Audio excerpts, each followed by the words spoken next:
চট্টগ্রামের আদালতত আইনজীবী আলিফ হত্যার ঘটনায় আগামী 19 জানুয়ারি চার্জ গঠনের তারিখ নির্ধারণ করছে আদালত। 14 জানুয়ারি বিকেলে চট্টগ্রাম আদালতত দ্রুত বিচার ট্রাইব্যুনালের বিচারক জাহিদুল হক এই নির্দেশ দেয়। এই সময় শুনানির 22 আসামিরে হাজির গড়িয়ারে ইসকন সাবেক নেতা চিন্ময় কৃষ্ণ দাসরে হাজির করা নয়। সার্বিক নিরাপত্তার স্বার্থে তারে আদালতত আনা নয় বলে জানাইয়ে আইনজীবী হল।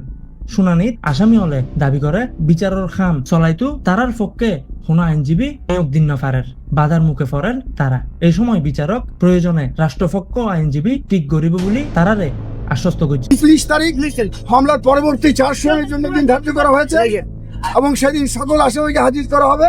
তাদের উপস্থিতি হামলার আসামিদের 4 শুনানি হবে এবং আসামি পক্ষে দাবি করা হয়েছিল যে তাদের পক্ষে আইনজীবী আসছে না।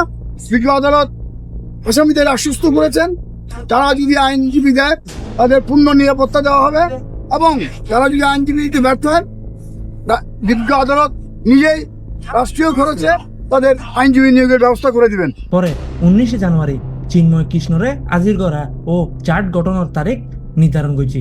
চার্জশিটের মধ্যে আসামি অক্কলের মধ্যে রয়েছে চন্দন দাস, রিপন দাস, রাজীব ভট্টাচার্য, শুভকান্তি দাস, আমান দাস, বুঞ্জা, প্রণব, বিধান, বিকাশ, রমিত প্রকাশ দাস, রুমিত দাস, নয়ন দাস, ওমকার দাস, বিশাল, লালা দাস, সমীর, সোহেল দাস, শিবকুমার, বিগলাল, পরাগ, গণেশ, ওম দাস, পপি, অজয়, দেবীচরণ, দেবদাস, জয়, দুর্লভ দাস, সুমিত দাস, সোনু দাস, শকু দাস, ভাজন, আশিক, শাহিদ, শিবা দাস ও দীপ দাস। উল্লেখ্য, গত বছরের 26 নভেম্বর ইসকনের সাবেক নেতা চিন্ময় কৃষ্ণ দাসরে রাষ্ট্রদ্রোহ মামলাত আদালতত আনা হইলেও তার অনুসারী হলর লগে ব্যাপক সংঘর্ষ হইয়ে এই সময় ধারালো অস্ত্রের আঘাতত আইনজীবী সাইফুল ইসলাম আলিফরে হত্যা করছিল তার অনুসারী হল।